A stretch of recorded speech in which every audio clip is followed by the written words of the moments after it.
Bob talks everything: street experiences, sports, spirituality, politics. I say that because I haven't had time to write anything I want to write about on my blogs. I haven't had time to make videos, and I don't foresee any time coming to do those things in the future. But if it does, I'll do one at a time. But Dwayne Wade, he's the new guy. I might put it number two best shooting guards of all time. Media is not honest about these things. They argue. It's like a popularity contest. They talk about Jordan and LeBron, and they say LeBron. Now they're trying to say LeBron's terrible. He's below 10. They're mad, but that's people maybe connected with the Lakers who don't want LeBron doing better than Kobe did in his time there. And so they're lying out of hatred, and they're giving him no credit, acting like he's terrible. He's the worst player ever. I think his stats could prove that differently, but I can give you a summary example real quick. Jordan was the best. He might have the best skill set of all time, the most flawless skill set, and he can probably score at will anytime he wants. Not anytime, but closer to anytime he wants, better than any other player in history.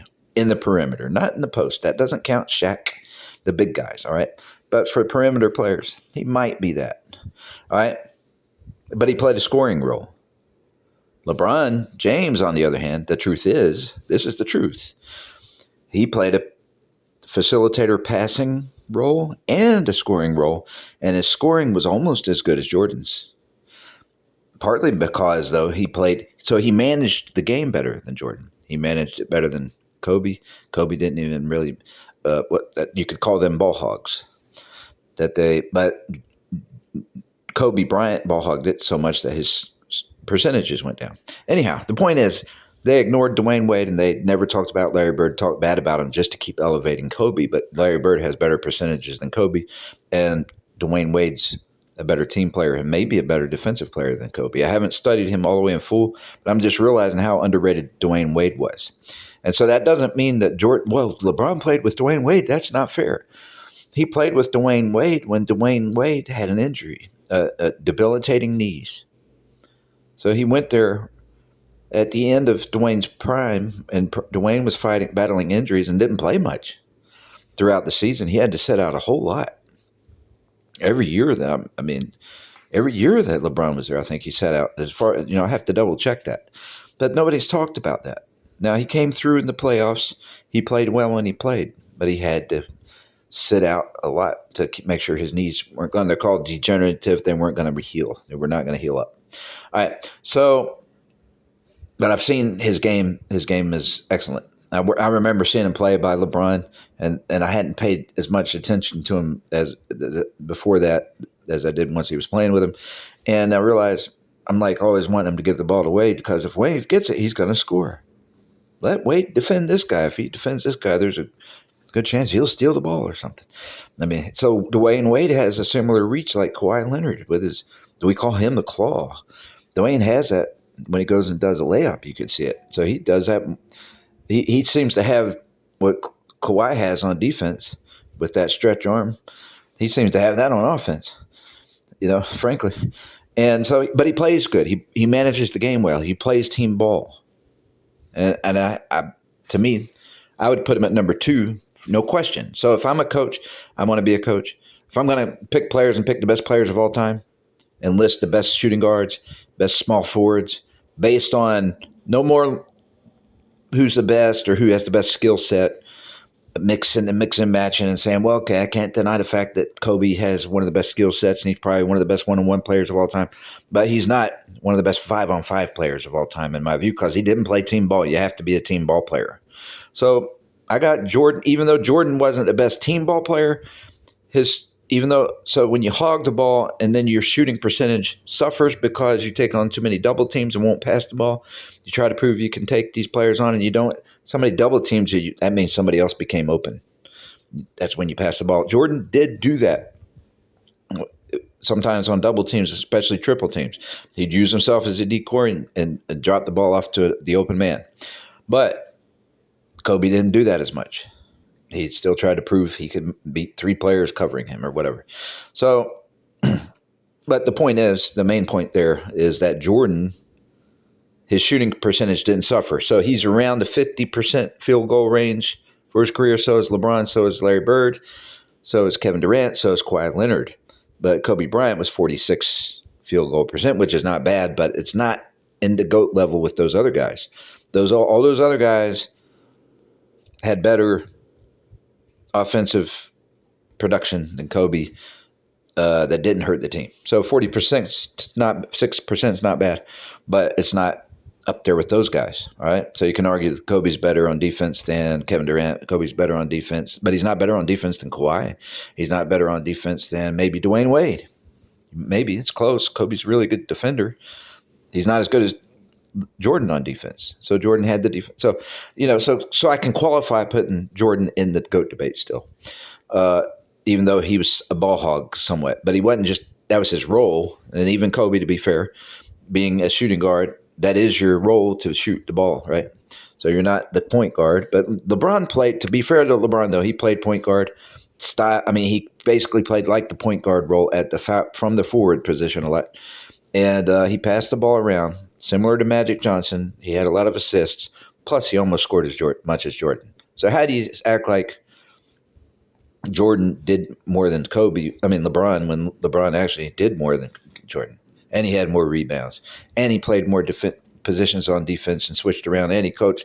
They didn't just play man-to-man defense; they added zone defense. And LeBron was like the floor coach for defense to tell him to switch on defense and stuff.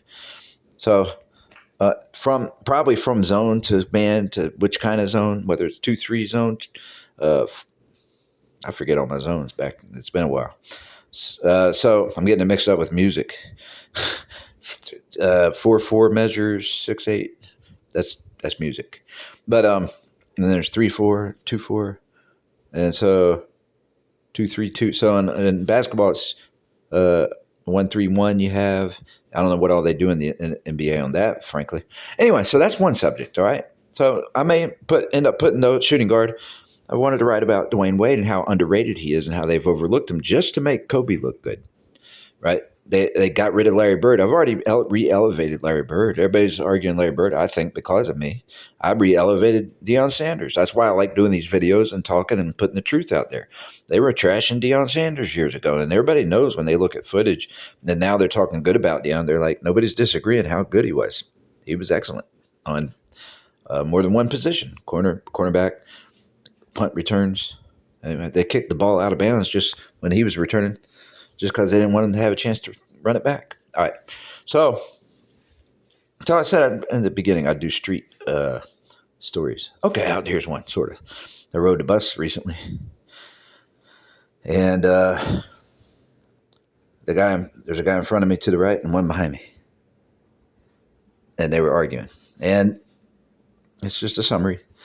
And then they start talking about fighting, getting off the bus and fighting. And they're both saying they have guns.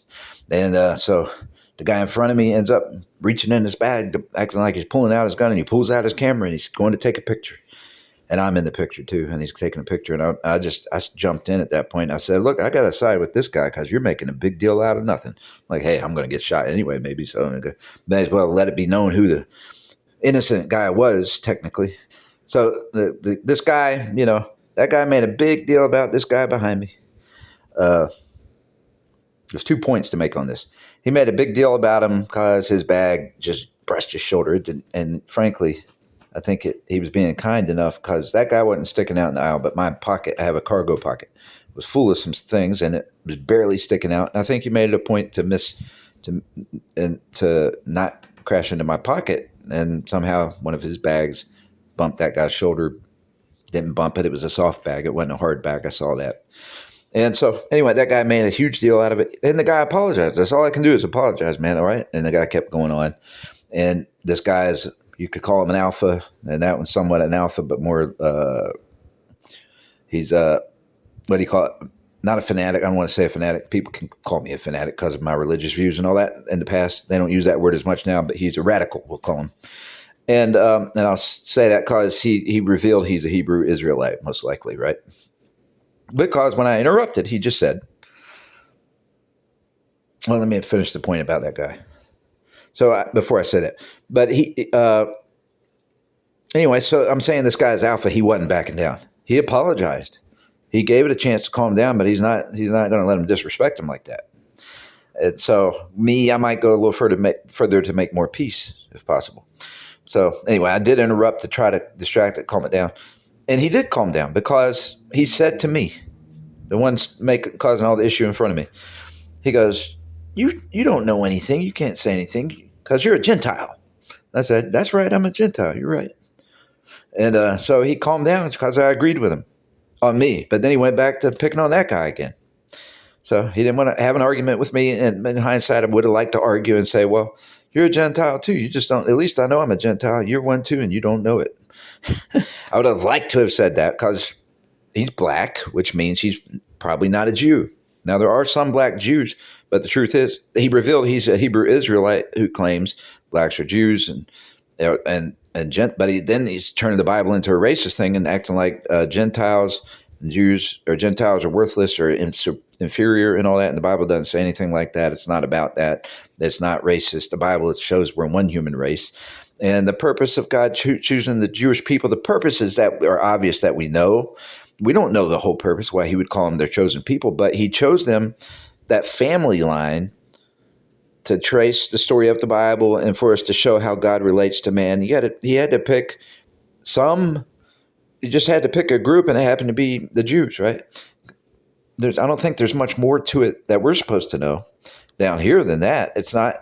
And so once the Jews and the Gentiles, once Jesus came, in the book of Acts, he allowed Jews and Gentiles to mix after Jesus rose from the dead and stuff, because he had finished the work of the Bible. In my view, that's my inference, and it's probably, there's nothing that disagrees with what I'm saying here. I do my best to interpret everything proper and to leave the stuff I can't figure out alone, right? But this is an inference. You can infer from many things. The Bible shows us one human race, and it actually says it in the book Acts, so that we're all one race from Adam. Somewhere it says it in there. And anyway, but he allowed the Jews and Gentiles to mix. Why? Because the Bible was protected. So he kept the Bible in the Jewish family so it doesn't get changed every day like the news does. Like one news station lies about this and that. And you know what I mean? They do it on purpose. They lie on purpose today. But stories can get changed, twisted, and everything else if it's passed around too much. Until he wanted to finalize the story. He has the prophecy saying Jesus is going to come. In Isaiah, you see that a lot. For unto us a child is born, unto us a son is given, unto us a son is given, and the government shall be upon his shoulders, and his name shall be called Wonderful Counselor, the Mighty God, the Everlasting Father, the Prince of Peace. That's Jesus. Those are all names for Jesus and adjectives of Jesus that the Old Testament talks about him coming. And so he came, he was born, he died on the cross for us. And then you got, I remember these lyrics through the songs, right? But these come from the book of Isaiah. It's prophecy. All right. So, but it was all protected. It's all consistent because it was kept in the same family and protected, not passed around. So once that was all done in the book of Acts, the Jews and the Gentiles mixed, and Jesus came for all of us, right? So it's not, these guys are, Hebrew Israelites are not real. They say blacks are the real Jews, and no white man will ever go to heaven. They say, and then you might talk to one group and they say, no, we don't believe that. That's some other part of them. They said that, but that's not true.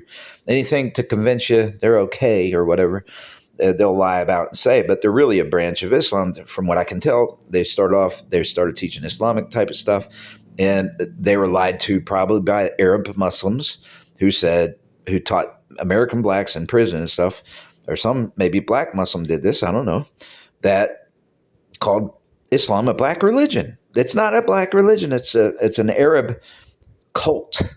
Basically, it's a false religion created by an Arab named Prophet Muhammad who married a 9-year-old girl, or married her at 6. That's confusing, they say. And now they're trying to deny that. It was a known fact on Google when this started getting talked about just a few months ago, a couple months ago, I think. It started getting elevated. And I'm one of the people that kept telling folks, look, I heard this, and look, nobody's talking about it because we're always told we can't talk religion and politics. They're just trying to keep us dumb so we don't know. They would always say, don't you dare talk about Prophet Muhammad, or that'll get you hurt. Because they don't want you to find out. He was married to a 9-year-old girl or 6-year-old girl. Or he dated her since she was 6 and married her at 9, which was said by Google not to be a big deal in that culture way back then in 600 AD, 600 and something years after Christ. That's when Islam was created. It's created after the Bible. It copied some things from the Bible. It got ideas for creating a different type of heaven that disagreed with the biblical heaven or something. So it's not a real religion. Okay? The main thing that makes it not a real religion, it doesn't have evidence of a God who has the power of life over death and for the second life, like Jesus showed us when he rose from the dead and never died again. All right? So there's spirituality mixed into these stories.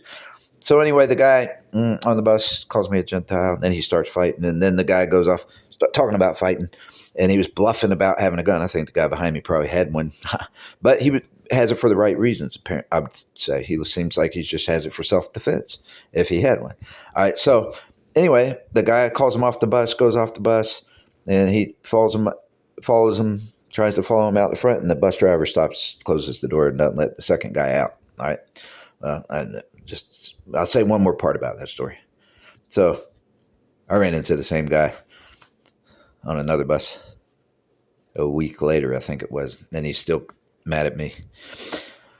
Anyway, but the guy who was causing the trouble, but I just rescued another guy from him, actually. Somebody he was trying to give directions to the bus station and different things on a day where one of the buses wasn't running them, and he was telling them the wrong bus.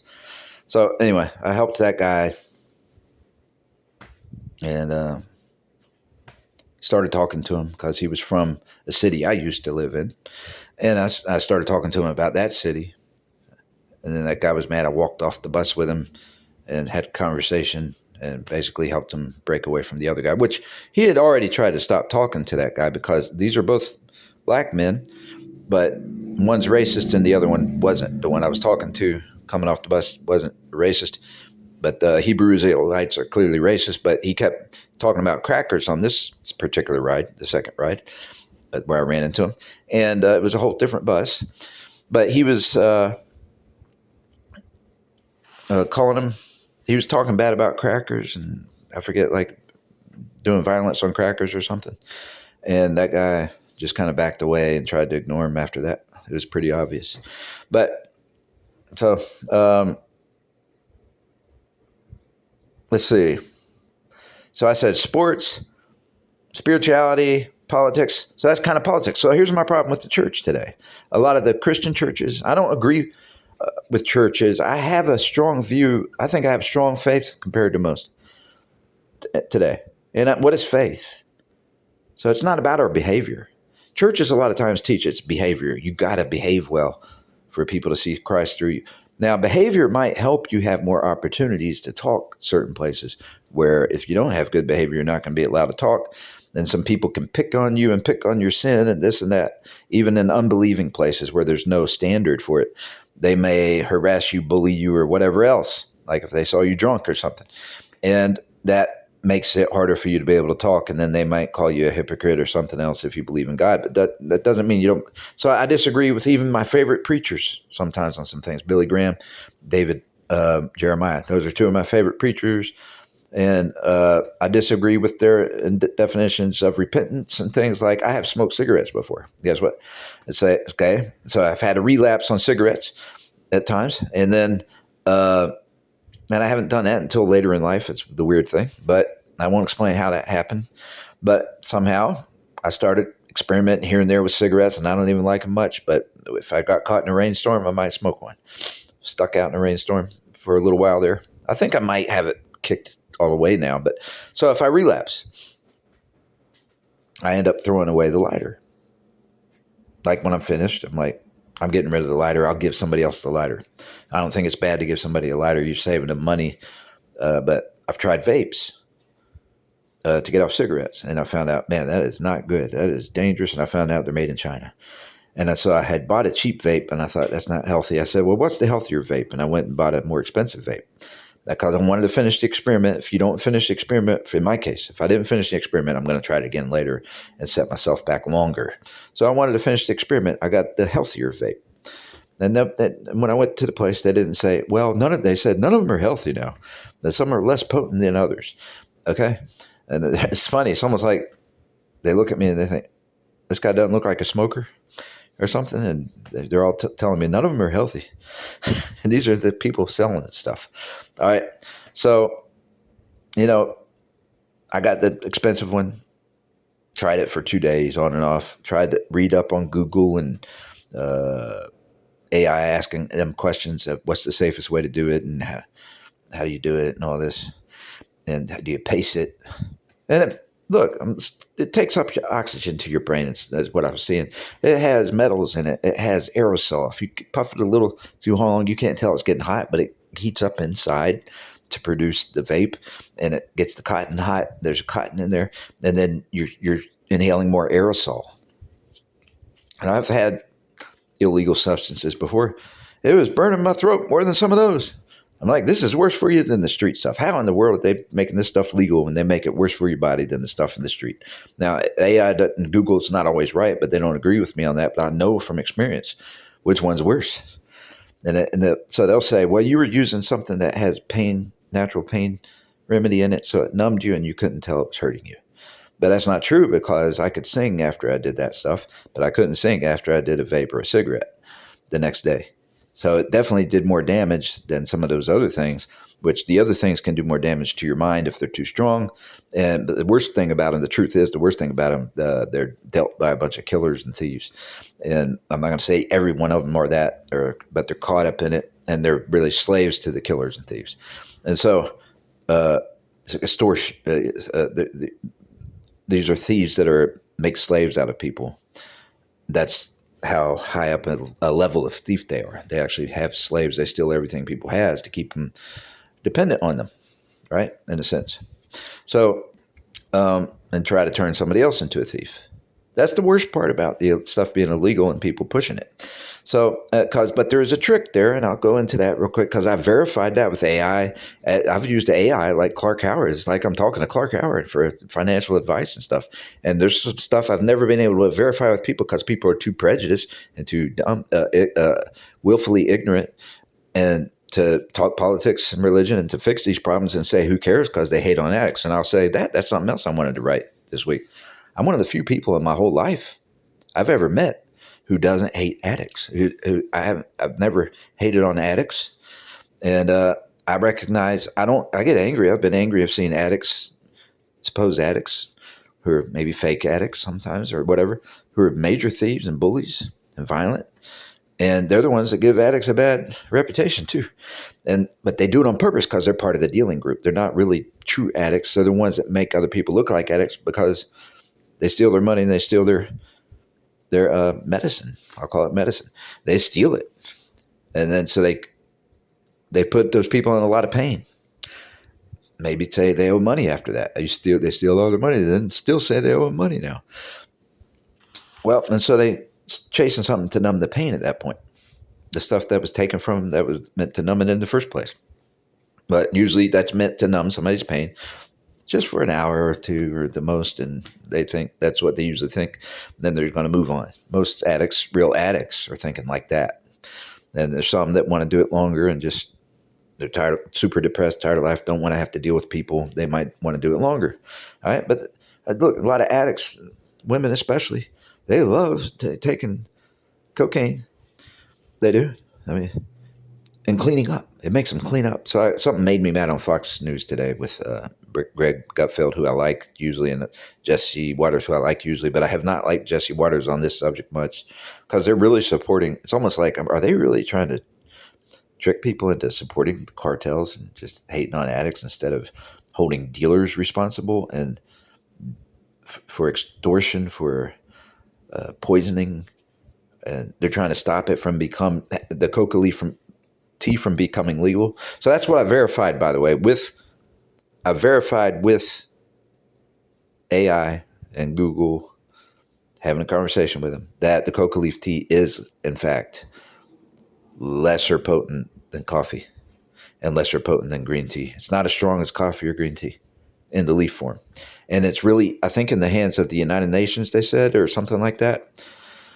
Not ours, but the United Nations, that they won't make that tea legal. And it would help people a whole lot to make the tea legal. But it is legal in Colombia, and I think it was Bolivia and Peru. And so it's legal there. It's not as strong as coffee or tea. It's a friendlier medicine than caffeine and coffee and tea, which can give you jitters and stuff and make you somewhat antisocial. This one's, I thought maybe they're using it for population control, keeping it illegal because people might be a little more romantic feeling instead of antisocial, which coffee makes us to be a little more antisocial because of what it does to our nerves and things. It heats up our body. Well, but I still wonder that. It may be a bigger conspiracy reason that they keep it illegal. But the excuse they use for keeping it illegal is they're afraid more people will pull out the concentrated forms, the stronger forms, which are too addictive because it has the pain medicine more so than a caffeine. It's more of a pain remedy than caffeine. And anything that helps alleviate pain can be addictive. It can be because it feels good. It helps your pain go away. And so that's true. But on the level of the leaf form as a tea, according to Google, they did verify everything I've asked people and wondered about. And it does, when Google has the right information, they try to give you the right information. I'm going to say when I've studied phones, what's the best phone and all that with Google, they have pretty much a different answer a lot of times, and it depends what angle you answer the question. And they go back and research, and they did something the other day. I was looking up a snake and whether they can kill a rat snake, whether a rat snake can kill rattlesnakes and copperheads. The first day they said they think they do kill copperheads when they get in a fight with them, but they don't kill them like king snakes do. Come to find out that's myth, and they updated that after me asking it. But they get the right information, and it's supposedly a myth that they kill poisonous snakes because they don't have anti-venom. They're not immune to venom like king snakes, but king snakes do that. And so I was trying to figure out the value of a rat snake, if it's worth keeping around, because anyway, I don't really want to mess with a snake, even if he's not unfriendly and not poisonous, So that was for somebody else, though. It wasn't for me. But they're good for killing mice and stuff. Anyway, so what else have I forgot? What did I forget to talk about? I said politics, religion. I kind of put all that in there a little bit, right? So I'm not getting too many other things. I've done a lot of thinking on basketball, though. And it's just they're still lying about LeBron James. I have to go back. I just had a note I want to read. But I'm out of time because 30 minutes is all I can do, or it won't upload, and I'm at 28 minutes. So summarize this a little bit. I haven't had time. I don't know when I'm going to get time to do things I want to do to update. So I've had a lot of ideas that pop in my head, and I forget them even because I stay busy. Used to, I'd be able to jot down something and be able to go back and remember the idea. And I'm into always looking for a new idea and explaining old ideas, right? So in America, though, it's pretty obvious. It's become obvious now that Islam's not a real religion. And the Democrats, for some reason, it's like they're not even a real party anymore. Or they ever were, really. But at this point, they're not even that. They're more of a hate group that hates, they're antichrist group. And so they facilitate Islam coming here because it's a false religion. They facilitate every false religion coming here. And they facilitate terrorists coming here. They facilitate spies from every country in the world. Make a list of every country in the world. I don't know how many there are. What, 1,000 or more or less, or 200 is all, maybe. So you have 2 spies from every country that came over here during when the Democrats let anybody cross our border. That's pretty bad because we always hear about Russian spies. You don't hear about other spies. Every country has spies. So, but who's killing our scientists, our nuclear scientists? We find all these dead scientists. It wasn't somebody who wasn't trained in that, who wasn't trained to research and think about that even. So it's probably a spy that came over during the Democrat reign. Anyway, but I'm just going to close out. All right. So I mentioned what I mentioned, and it's good to talk to the camera phone again. Adios.